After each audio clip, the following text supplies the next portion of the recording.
Delighted to have everybody here together today.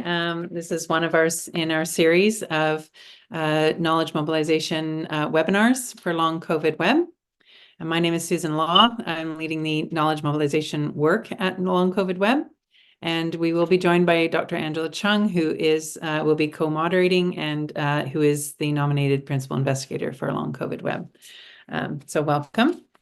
I have just a few introductory slides here, and then we can get going with our guest speakers. So first, a land acknowledgement. We wish to acknowledge this land on which the Long COVID Web operates. For thousands of years, it has been the traditional land on the Huron-Wendat, the Seneca, and the Mississaugas of the Credit. Today, this meeting place is still the home to many Indigenous people from across Turtle Island, and we're grateful to have the opportunity to work on this land. Thank you. Just a recap of the purpose of these webinars. It's really to share evidence-based information, research results relevant to all of our different audiences, to provide ongoing updates and spotlights on emerging evidence and scientific information about the activities of our national network, and finally to help contribute to reducing and managing misinformation about long COVID. And just to have a few rules of engagement here, we do highly value engagement around the science and its interpretation as well as its application. A commitment to reasoned discourse, as stated in our code of conduct, comes with the responsibility for all to ensure that any comments or questions remain within the spirit of positive, constructive, and respectful discussion. So we do welcome any and all questions and comments in this spirit. And there's a link to our code of conduct, which is on our website. And just a few logistics here before we start. The cameras and mics are off, but please do post any questions in the chat. We'll pause for Q&A after each of our speakers. The sessions are recorded, and with permission from the speakers, they will be posted online following the webinar. And we always welcome your thoughts about how these sessions could be more useful or helpful to you. And we have now a short feedback survey, which will be posted during the webinar for your comments. So thanks very much. I'm going to stop sharing there, and I will turn it to Professor Helen Ward and Emily Cooper, who join us from London, England, in early evening there. So thank you for bridging that time gap for us. And they will present on the clinical and epidemiological aspects of the REACT project, as well as the qualitative results to date. And they're both from Imperial College London. Thank you so much. I'll turn it over to you, Helen. Thanks. Okay, thank you very much, Susan, and thanks for the invitation, everybody. And can you see my slides? Yeah, they're okay. Okay. Yep. So Emily and I are both going to talk about the same project, but different aspects of that project, which is called the REACT Long COVID project. So yeah, I'm Helen. I'm a clinical professor of public health and one of the investigators on this project. And I'm going to cover primarily the background to the project, where it sits, and some of the major findings that we've had so far. Okay, so REACT is the real-time assessment of community transmission. So this is a large surveillance study, which was set up in 2020 to with two arms to it then, which was REACT-1, which was looking at the prevalence of the virus that caused COVID-19. And that ran for 19 rounds between May 2020 and March 2022, with random samples of the population in England, looking at how common the virus was. It was a random sample, so this was one of the biggest surveillance projects. And over those rounds, several million people were invited to do a self-taken nose and throat swab. REACT-2 was a parallel study looking at the prevalence of antibodies to the virus to see how many people had already been affected and to look at how that changed over time. And that took place over a pretty much a one-year period, right up to the first rollout of vaccination. So we could see what proportion of the population were had antibodies either from natural infection or from vaccination. And that again was a random sample of adults in the population. Taken together, REACT-1 and REACT-2 has provided the basis for us to go on to do a REACT long COVID follow-up study. So it's essentially a cohort study where we're following people who gave permission from both those studies to see what their health and status is in the subsequent years. So the React Long COVID study, which started in 2022, early 2022, aims to understand the natural history and long-term sequelae or follow-up of SARS-CoV-2. So not just long COVID, but all of the potential follow-up, and to look at some of the biological factors, genetic, biological, and social factors, environmental factors that are associated with different outcomes from COVID. It's based on this REACT cohort. So following that, those two surveillance studies, we have 2.4 million people in the UK who have, we have consent to follow them up for research and to link to their health records. So that gives us a large basis on which to do this study. And so far what we've done is we've done a health and well-being survey going back to, we went to 800,000 and got about a 30% response rate. So just over 250,000 people responded to a health and well-being study in 2022.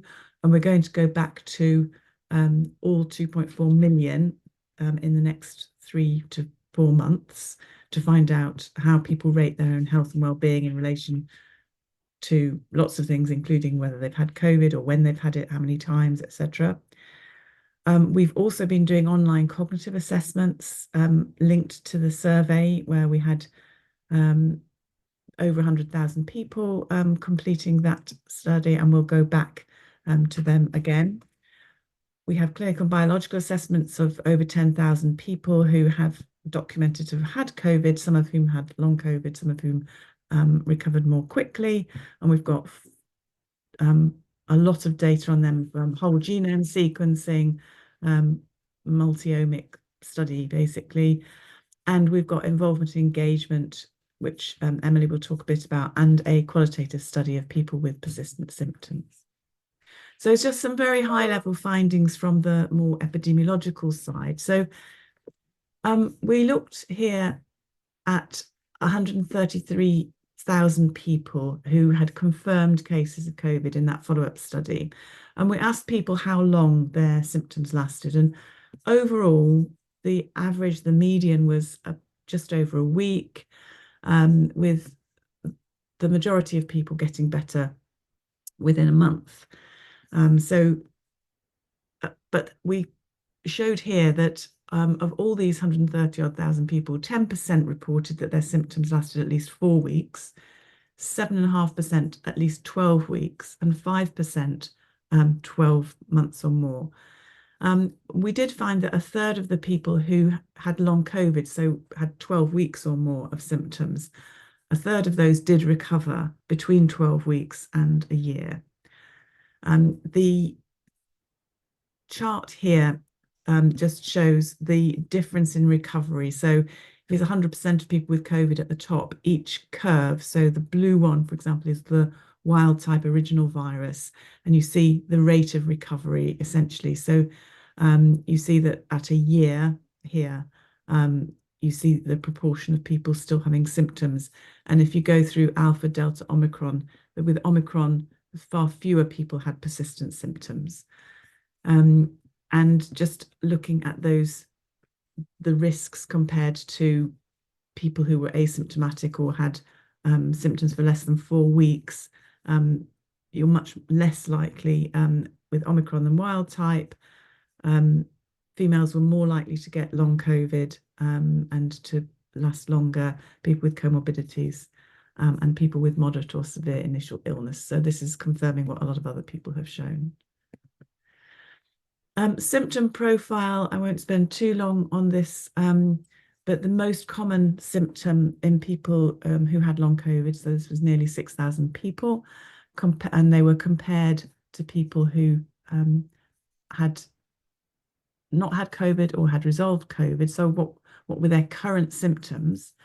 And it was mild fatigue was the most common symptom, and that was 3.6 times more likely than in people who didn't have or had resolved long COVID. difficulty thinking and concentrating, so what we commonly call brain fog. Again, that was over half of the people with long COVID reported that.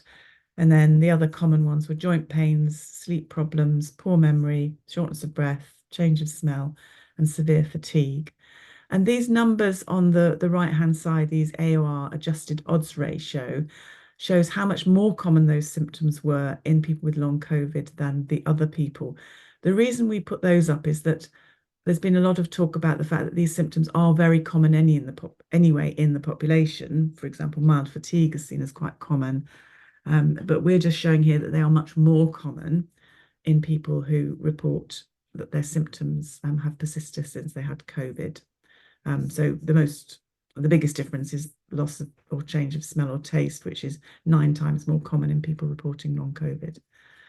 But severe COVID is more than 6 times more common in people with long COVID than people with other conditions. We asked people about their current health status. So the purple on the left is rate your own health as good, green is fair, and the lighter blue is bad. And if you see people with ongoing long COVID, they're more likely to have bad or fair than any of the other groups. So the next one is people who had long COVID but have got better, then what we've called short COVID or no COVID. So you just see this general trend towards poorer current health status. We also asked about reduction in daily activities, and on the left here, these are people who say their symptoms. So these could be symptoms from anything. This is not just about long COVID. We asked everyone, how do your symptoms from mental or physical health symptoms affect your ability to do daily activities? Do they reduce your daily activities? Those with ongoing long COVID, nearly 30% said a lot, that they were affected by their physical or mental symptoms a lot, and a little right over to 80%. But these reduced in the other groups, and including those with never having COVID. So just to summarize those, compared to all the other people, the people reporting ongoing symptoms for 3 months or more with long COVID, as I've shown, worse current health, greater reduction in daily activities. They also had a greater number of current symptoms, poorer sleep quality, worse quality of life on all domains, higher depression and anxiety scores. We asked people who said they were breathless at all. We asked a standard score. They had much higher breathlessness scores, and they had higher post-exertional malaise, which is, people who know about long COVID, that is one of the most common symptoms. We just published a couple of weeks ago in the New England Journal of Medicine a study of 140,000 people that was nested in this study, who did their online cognitive assessment. And compared to people who have never had COVID and adjusted for all kinds of potential other factors that would affect cognition, those who had COVID and even long COVID, but it resolved, had cognitive problems equivalent to approximately a reduction of 3 IQ points. People who still had long COVID, it was approximately 6 IQ points. And those who were hospitalized, it was approximately 9 IQ points. So this is a very short summary of what's quite an in-depth, complicated study. But it did show that memory and executive functions had the largest associations with long COVID, which this is an objective measure of brain fog that people have reported and often been dismissed as in the past, people with long COVID. Again, as with the other health symptoms, there were smaller deficits in people who were infected with the more recent variants, and also with people who'd been vaccinated. A couple of other findings. So we have looked at employment. There's a lot of interest in how employment is changing. In many countries, there's been a reduction in people who are active in employment, active in the workforce.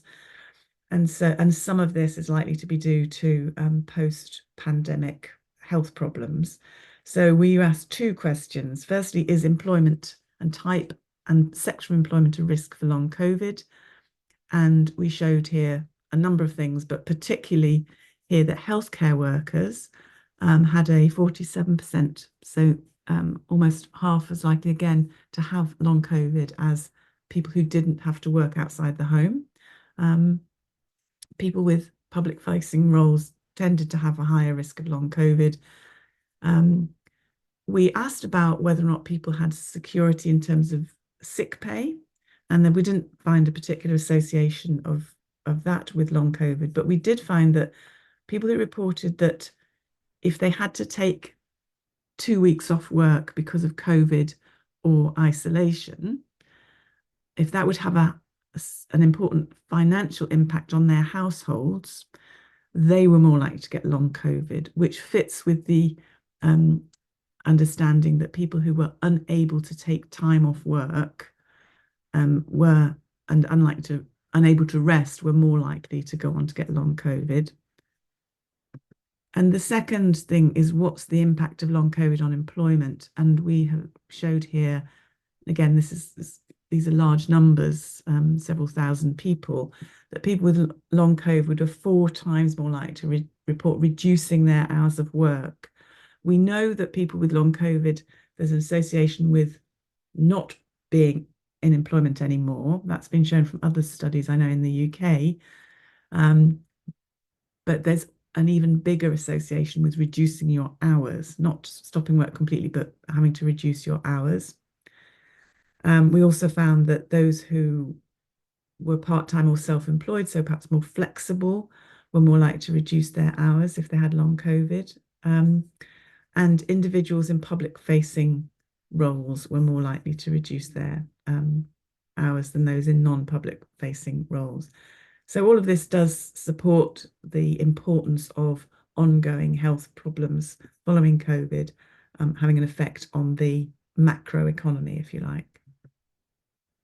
So just to summarise my section of this before Emily, before questions, and then Emily will talk, is that we've shown in this very large study that long COVID has a measurable long-term impact on health status and quality of life, including ability to perform daily activities. It has a measurable impact on cognitive function, which we know many people associate with difficulties in doing their jobs, and we've shown an association with reduced employment. We've also, on the optimistic side, shown that 1/3 of people with long COVID do recover within 12 months, and there is a steady continued recovery in people who have long COVID for longer. There's still a rate at which people recover, and when they've recovered, their health and cognition is similar to those who've never had COVID or who've recovered from COVID. So that is on, if you like, on the optimistic side of things. And we've also shown that the symptoms and the severity and the persistence is less in the more recent periods of COVID. We don't know how much that's due to the whether it's to Omicron compared to wild type or the particular variant, but it's also probably due to the fact that vaccination is widespread in most populations, and that has reduced the severity of initial infection, which is a risk factor for ongoing health problems. So just to finish this and to thank the participants, the millions of participants who've allowed us to do this, researchers, many collaborators and funders, and thank you for listening. I will stop sharing. Thank you. It's terrific. Thank you, Helen. There's one question in the chat there is just about, I think it was your slide about the cognitive impacts and whether or not the results were taking into account after only one infection or several infections. Yeah, excellent question. So we would talk, mostly it was looking at people who'd had one infection. We did find that there was an additional impact of a small additional impact of multiple infections. So the numbers were not, even though it's a very big study, the numbers are not that big to make very strong conclusions. But yes, there was an additional 1 to 2. I don't really like using the IQ points because I'm not sure IQ is a very robust measure itself, but equivalent of about 1 to 2 extra with additional episodes. Okay, that's tricky. Yeah, and the comment afterwards, I meant the cognition portion, as research has shown that there's damage done after COVID infections and the damage is cumulative. Yeah, that, I mean, this would fit with that. We are planning to do to actually call back people and do different scans. We're waiting for the biological results where we've got we're testing people with and without long COVID and with and without brain fog. We're doing a large range of assays looking at inflammatory neurological markers.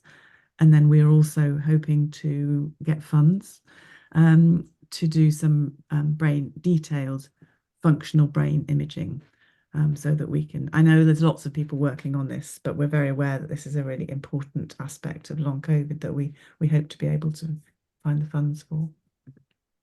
Thanks. Yeah, there's a couple of thanks in the chat just saying excellent work. Thank you for sharing this. But we also have a question about the measure you used to assess post-exertional malaise. Can you comment on whether or not it was a good measure? Whether it was a good measure, it was a standard measure. I'm trying to remember which one. Emily might be able to remind me which one since she was the question. It was the DePaul measure that we used, the adapted version of that. So I don't know really whether it's a good measure or not. I mean, we had to use things we could use on a very, very big audience who didn't necessarily say they had post-exertional malaise. It was people who said they had some tiredness. And we asked that. So none of them are perfect, of course. Good. There's a comment that says, thanks for acknowledging the lack of robustness in the IQ measure. Another question, your research has shown that women are more likely to contract long COVID.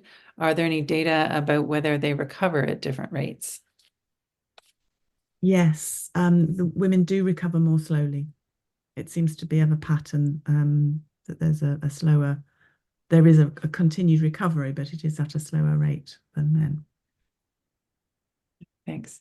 A comment from Lorraine in Vancouver, UBC Women's Hospital low-dose naltrexone study. Participants were asked if any would be willing to have an MRI, and 100% said yes, they would like an fMRI. Yeah. Yeah, I think we will, when we call people, I think we'll have very good response. For people with ongoing symptoms, for people, we're trying to get people without as well, so that's always a little bit more of a challenge. Okay. And a question from Anne. The signal on rest during acute infection seems very important, but does not seem to be explored properly up till now in studies aiming to look at it. Complicated to implement, but rest still an easy intervention. Yeah, I mean, thank you for that comment, and I think that's a really important point that, and I think it overlaps with the finding that healthcare workers had higher burden of long COVID, because I think healthcare workers, it was the most difficult for them to take full time off when they were unwell, and the pressures of working during the first couple of waves were intense. So it doesn't surprise me. It's an easy intervention, but then it comes to the financial intervention of saying you have to give people decent protection and welfare. So it's for people in those more precarious employment situations that find that most difficult. So thank you for that. Patients with long COVID, have you found additional vaccine booster shots easing symptoms? At the moment, it's not conclusive. We need to look at that. We need to analyze that in more detail because of nearly everyone's been vaccinated. And so we have to really look at the timing of vaccination. I mean, Emily can talk a bit more about the individual the qualitative findings on that, but it's which is a bit varied.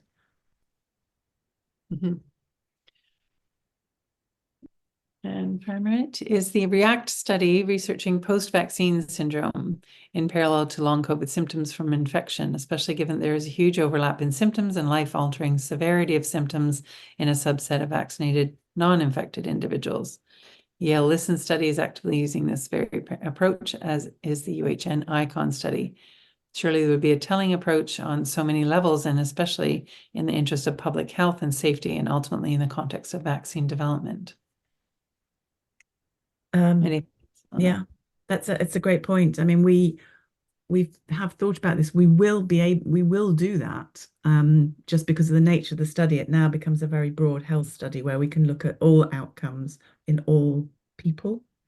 Mm-hmm. The problem we have is that the people who are unvaccinated and vaccinated are quite different, and the people who are infected and not, the never infected are also quite different. So getting the appropriate control groups for those analyses is really quite difficult. But yes, we will certainly have data to be able to look at that over time if we can keep the study going. I think another problem which relates to the next comment on more studies looking at 2+ infections is that as time has gone on, it's become more difficult. The data that I've presented to you was people who had confirmed infections, which was either confirmed with a positive PCR swab test, which we could check because we had a single system of testing in the UK, and we've got links to their healthcare data as well as self-report. But also we were able to use antibody in people that were not vaccinated. So we could confirm people who were infected early on, who often didn't have a PCR test because they weren't available. So we were able to do that. But as time went on, people don't test anymore. So it becomes very, very difficult to know who's had 2, 3, 4 infections because people don't test. Or the people that do test are people with more resources because they're not free the tests anymore. So it's really that's quite challenging. So going forward, I think we'll be mainly looking at the impact of early infection in that first 18 months on outcomes. Mm-hmm. Linda says, when will it be finally recognised that vaccine injuries are untrue? I don't think anybody has ever denied that there are vaccine injuries, but I think as with COVID injuries, we need to look at a population level at how common those things are. And this kind of study, along with the routine sort of post-marketing surveillance, I think will help us to unpick that. Mm-hmm. Good, thank you. Any other questions, Angela? Any thoughts, comments? No, thanks for sharing your study. It looks like a very complex with multiple waves, and I'm sure it was lots of work. So thank you for sharing. You're welcome. Yeah, it's huge. Yeah, thank you very much, Helen. I think almost 1:30 here, and we'll shift over to hear from Emily on your team. Thank you very much. Emily, over to you. Sorry, hopefully you can see my slides there. Sorry, I had to go the long way around to set them up. So I'm hopefully going to sort of talk about the long COVID study in a way that kind of complements what Helen's shared so far. I'm going to give some insights on the qualitative findings, but also the public involvement and sort of engagement work we've done with people with lived experience of long COVID. So just to sort of show you at first how the qualitative study fits in with the rest of the long COVID study, you can see, as Helen's already mentioned, we've had online questionnaires, which have had those cognitive testing. We've had clinical measurements of people's blood pressure, lung function, sort of sit and stand tests, and various biomarkers that have been taken with samples taken from people's blood to look at those COVID-19 antibodies, as well as the integrated health data from the NHS. And the qualitative study sort of supports this by providing insights on people's experiences of persistent symptoms and the impacts it has on their quality of life. So to give an overview of the study methods, we recruited via the questionnaire that Helen discussed, but also the long COVID clinics we held as part of the study. So people consented to be approached for interview, and we carried out 60 semi-structured interviews, and they were all done over Teams or Zoom. That we had used a topic guide that we developed through our pilot study, which I just listed at the bottom there, which basically we spoke to about 13 people and kind of gave us a real kind of scoping exercise for understanding some of the key issues around long COVID, so that when we came to the main study, we had a guide that we could use and questions that we could ask that were really relevant, and that we could kind of get onto the pertinent topics. We also informed this through existing literature, which at the time there wasn't that much, but we used what was out there, and also our public advisory committee. And the interviews that we carried out were very broad in scope. So they focused on experience of acute and persistent symptoms, the impact of those symptoms and diagnosis as management, as well as kind of comparing where people were with their persistent symptoms to their pre-pandemic life. So what did normal used to look like and where are you now? And we also talked about self-management and recovery. And I have recovery there in sort of inverted commas, because this is a concept that we had to go on to unpack. And we did this with our public advisory group. So our public advisors worked with us from the very start of the study in 2021, and we met with them sort of on a kind of quarterly basis, but also had ad hoc meetings about specific aspects of the study. During these meetings, we kind of provided updates, and they were able to feedback, and they fed into the questionnaire, the topic guide, as I mentioned, reviewed findings, and helped to share outputs. But they were really pivotal in shaping the research question for the qualitative study that I'm talking about today.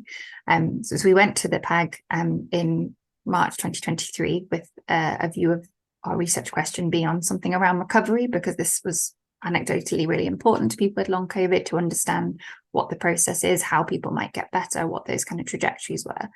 And we weren't expecting it, but the conversation was really heated. It was a very heated debate between the members of our group. And you can see there the two groups that people fell into, that some of our advisors felt that recovery was a really alienating and unachievable concept for people with long COVID, because it just wasn't really possible, and that they were having to live with the condition. On the other hand, there were those that saw recovery as the only possible outcome, and that living with was unacceptable because it suggested a permanency of the condition. So it was quite challenging to have our group really divided in this way, and there was such disagreement. And as we talked it through, it became apparent that while the terminology being used was different about the sort of beliefs around trajectory and whether people were going to get better, there was a sort of common ground in the experience of people having to respond to their symptoms, manage their symptoms, and kind of get by on a day-to-day basis in the context of uncertainty around cause or potential treatments for long COVID. So this was what we decided to focus on rather than recovery. We wanted to look at how people kind of respond and react and self-manage in the context of uncertainty. So before I go into talking a little bit about the findings, I just want to kind of give you an overview of the sample and who we spoke to. So as I mentioned, there were 60 interviews, and to ensure diversity, we pervasively sampled by age, gender, and ethnicity, as well as symptom severity. You can see there, obviously, that we sort of did an okay job of getting a spread across different groups. I think the one thing to sort of highlight that was particularly unique about our sample was the sort of description of symptoms. So while a lot of qualitative studies have recruited through long COVID clinics or long COVID support groups, our study was different because we used the REACT sample. This was population level study sample. And while we had the inclusion criteria of people having symptoms that lasted for 12 weeks or more, it was for us to explore with them whether they define this as long COVID. So that wasn't a sort of pre-criteria that you had to self-select as having long COVID. So when we did explore this in interviews, it became apparent that while the majority, 39, said, yes, they would use that term to describe what they were going through, 12 didn't use the term and 9 were ambivalent. So we were able to sort of tap into a group that maybe would never have been included in other studies because they wouldn't have put their hand up to say they had long COVID, despite sharing the experiences and the symptoms being the same. So to talk a little bit now about some of the findings from the study. Almost half of our participants had not consulted a clinician about their persistent symptoms, and of those who did, it was often during a routine appointment about something else. Reasons for not seeking help varied. So as I just mentioned, some didn't attribute their ongoing symptoms to COVID-19, and they talked about potential alternative explanations such as aging or menopause or deconditioning. And it was described in a sort of, maybe it's this, maybe it's that, maybe it could be long COVID, but they just had that, complete uncertainty about what was causing their symptoms. Others felt that their symptoms were manageable without treatment, which obviously were those who felt that they were on the less severe end of the spectrum. And there was a feeling that people didn't want to burden the NHS, which is obviously sort of a sense of responsibility that people had. And some suggested that treatment was futile because there was nothing available, there was nothing sort of to be able to cure them. One participant said, I haven't heard of anyone saying that they've got professional help for long COVID and it's been helpful and a game changer. We should say that in UK, we do have long COVID clinics, and these are offering sort of some treatments and sort of symptom treatment and care for people. But it's very much what we call sort of postcode lottery. It very much depends on the area where you live to whether you have access to one of those clinics. And people did describe very different experiences between those, so it wasn't necessarily consistent across the board. And we also had people reported that those from ethnic minority groups reported barriers to accessing and navigating healthcare services for long COVID, so similar issues across other conditions. So while people sort of weren't able to or didn't necessarily access treatment, they also at times felt excluded from the support available outside of clinical support. So a small number of participants in our study had joined long COVID support groups, those on Facebook, and those that did found it offered opportunities to share experience, validate symptoms, and obtain advice from other people going through similar things. But some people found it to be that there again wasn't necessarily geared at them, that they felt that they fell outside of the group that they thought was long COVID. One person said, because everything I've come across feels very geared for people who I feel are more poorly than I am. I feel as if there isn't a sort of not extreme support group. It always feels as if everyone has extreme symptoms and I feel an imposter in a group. So there's something about people not necessarily feeling like they fit, or that there's not something for every sort of type of long COVID or experience. People talked about support groups being sort of challenging in different ways. So sometimes it was challenging to hear people's difficult experiences, that it could be depressing, and people described frustration of being in a kind of echo chamber of everyone's struggles. On the other hand, people also found it difficult when they heard positive experiences. As this quote says, because they were getting treatments, people were seeing neurologists, they were seeing cardiologists. I was thinking, how did you get access to that? So that really highlights the sort of experience that we said about long COVID clinics being not necessarily all the same. So as I mentioned in our sort of framing of the research question, the uncertainty is obviously what the space that people had to operate in and get by and kind of try and function within with their long COVID symptoms.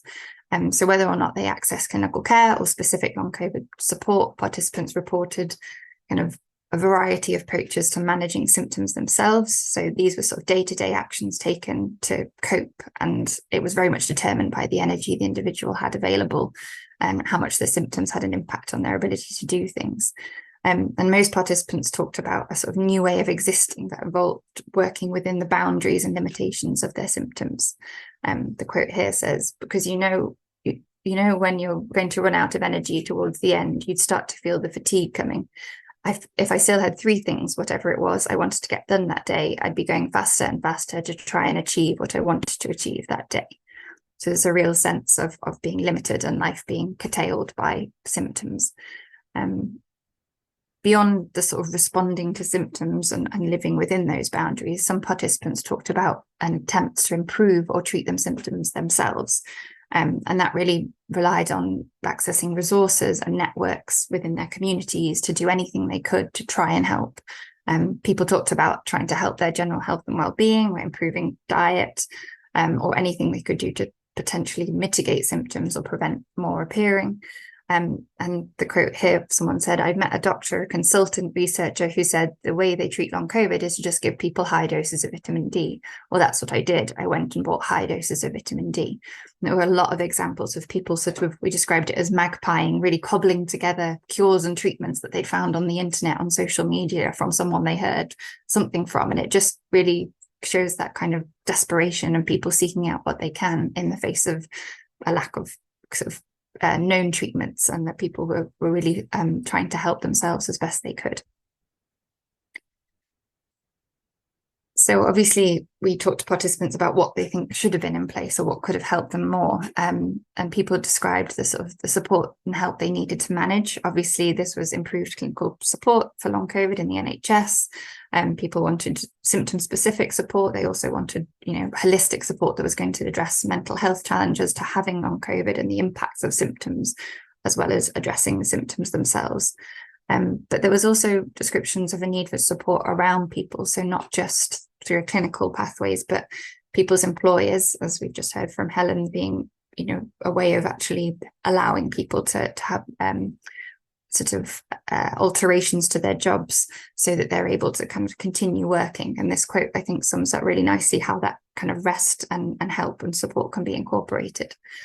I think it's that subtle difference in expectation that hasn't got rid of the fatigue. It hasn't got rid of the insomnia. It has, however, made things more manageable. If I need to stop and take a 2-hour nap, I can work until in the evening. It's those nuances in that we still expect you to do what you're expected to do, but you can do it at your own pace. So there's something around people being supported within their workplaces, and that's obviously happening very much on an ad hoc workplace manager by manager basis, and that needs to be formalized, was something suggested by participants. So I've just kind of given a brief overview of some of the findings, and as Helen mentioned, this paper is going to be hopefully be published soon, so this is a sort of quick overview of some of the insights. I just want to go on to talk a little bit now, there's some time left, about the kind of engagement involvement work. Brilliant. So I'll just describe some of the stuff that we've been doing alongside the research. So obviously I mentioned we work closely with our public advisory group to shape the research, but we've also tried to incorporate people with lived experience of persistent symptoms and their views into everything we're doing, and really kind of keep them updated on the REACT study as a whole and our kind of continuing progress. So we've held online events similar to this one. We've had update reports where we've shared our findings. We've met people in person and tried to talk to them and really incorporate their views into the study and our understanding. And one particular example I'd like to talk about is our defining long COVID activity. So over the last 3 years, we've been inviting people to share what symptoms of COVID-19 feel like in their own words. Long COVID feels like in their own words. So we've received hundreds of responses, which really capture the kind of depth and breadth of symptoms experienced. And we worked with one of our public advisors, who's an illustrator, who's helped us to sort of visually capture the range of those symptoms, because we found people were using really visual language and metaphors to describe what they were going through.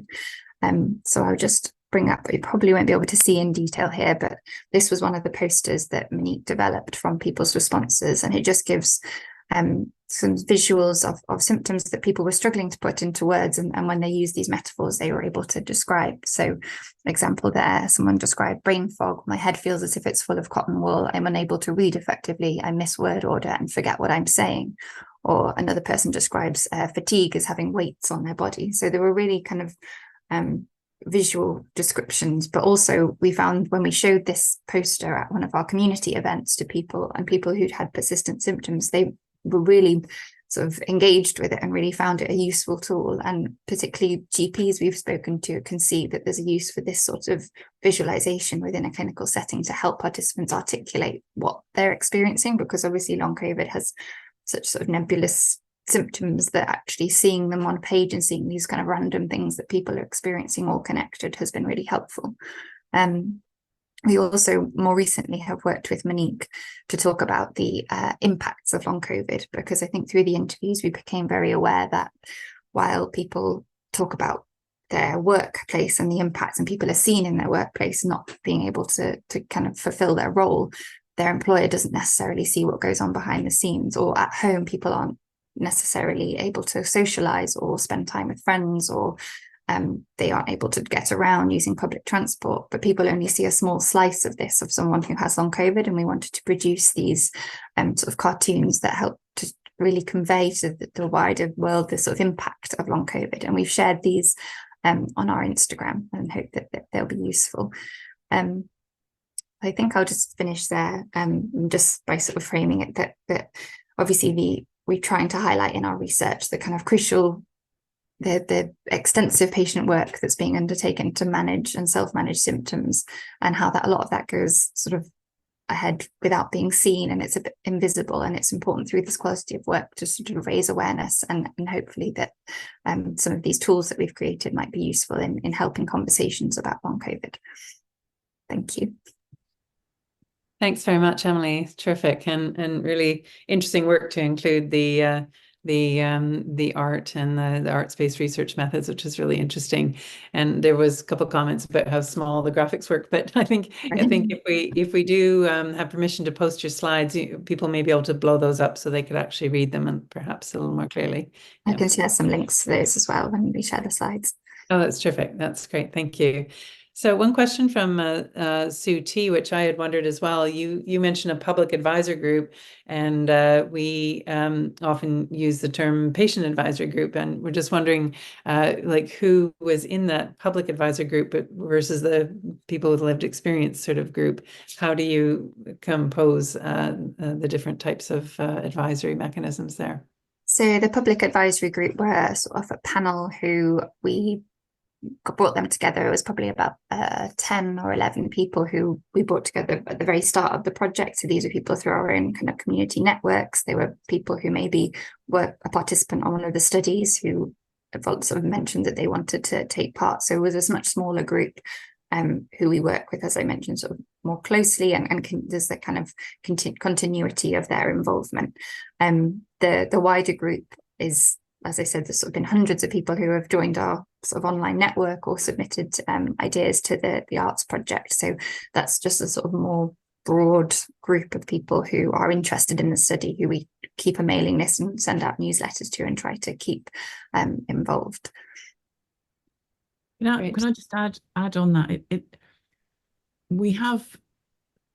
There are people with long COVID, and there are people who do not have long COVID on our advisors.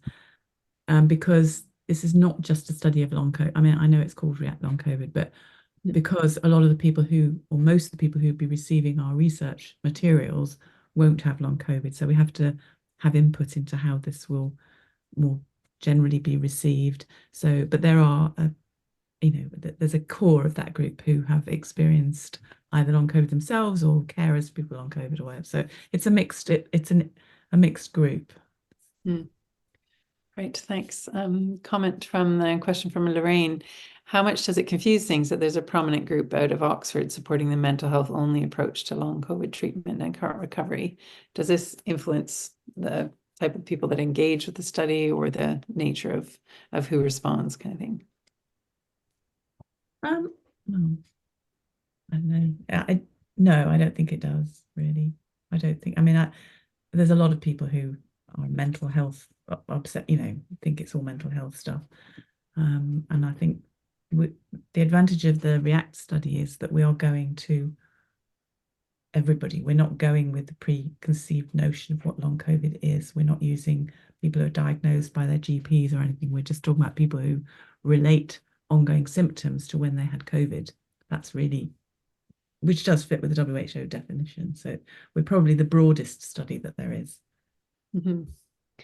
A comment about testing for microclots. It might be outside the purview of this work, but I don't know if you have any comment on that. No. We're not doing it now. Okay. From Adriana, are you able to educate the workplaces on post-exertional malaise, taking a couple of days to manifest and can take several days to weeks to get back to baseline, and that overexertion is cumulative? So is there any sort of outreach to workplaces? Emily, I don't know if there's any plans that you've talked to the group about using Monique's work about this. Yeah, I was So that one of the you probably saw in the very small images I shared, but one of the sort of sequences that we have for the impact of long COVID is about the workplace and how it's sort of built on that the quote I read out about how employers can kind of make adjustments for people. So there is sort of early discussions with our public advisory group about how those images might be shared and how we may kind of connect up with some employers, but yeah, early stages. Great. There's a comment about your graph on participants with severe versus non-severe. Perhaps just tell us a little bit more about how you're defining severe here. Yeah, I meant to mention that in the when I was showing. So for the qualitative studies, the severe and non-severe, severe, it was basically that graph was created through people's sort of reports in the interview, so how they described their symptoms, and there were sort of two distinct groups, the severe being people who were unable to participate in their usual activities such as work, and they were sort of physically unable because of their symptoms sort of prevented them from doing things, whereas the less severe, and it's not to say that they were mild, but just less severe group reported that they were still able to do their usual activities such as work or caring responsibilities, but with significant impact from their symptoms. So that was the sort of difference in the qualitative study, which I know obviously there would be different in the quantitative study, how those two things are defined. Thank you. Just another comment about the workplace and insurance here. Insurance companies and workers' comp remain completely ignorant of long COVID. How can they be educated? They maintain our problems, our subjective complaints. Just wondering if in your knowledge dissemination or translation efforts, if who your audiences will be for some of this work. So we, I think we've been in kind of conversation, as I mentioned, with sort of general practitioners in the UK and sort of talking particularly with the symptom descriptions. I think as I mentioned, we're sort of still in the early stage of trying to figure out how we can share. And I think we've been obviously sharing on social media and trying to kind of reach different people, but in terms of more targeted approaches with those materials, we haven't quite come up with it, but any suggestions would really be welcome as well. It's really useful to think. Yeah, I do know there's a lot of demand for work and useful information around the employment situation. Yeah, for sure. And I don't know, Angela, if you have a comment on that about what's happening in Canada or. Yeah, so we have been working really hard, sort of like with people trying to teach people how to understand what long COVID is. And, you know, there is actually a call for proposals out right now from Workmen's Comp Board, the WSIB in Canada, to create a program. The problem is they are quite rigid. So my institution actually asked, do you want to do this? And I sort of like, I'm of two minds because they have a certain structure already, which requires, you know, the patient to see these 3 people, and you need to progress every so often as well. And long COVID doesn't work that way. And so, yeah, anyway, I can tell you a lot more about that, but we'll see sort of how it goes. And we have been developing employment materials. I work with one of the physiotherapists to sort of do something for employers. The problem is employers in general don't even want to look at that. They just want to know, you know, how long do I have to cover sick leave or short-term disability, and what are my options, right? For most employers anyway. So it is really tricky. And I think the education needs to be broader and multi sort of, you know, prong with actually the media raising awareness is one part of it as well. Mm-hmm. Yeah. So the media as a target. Yeah, for sure. Yeah.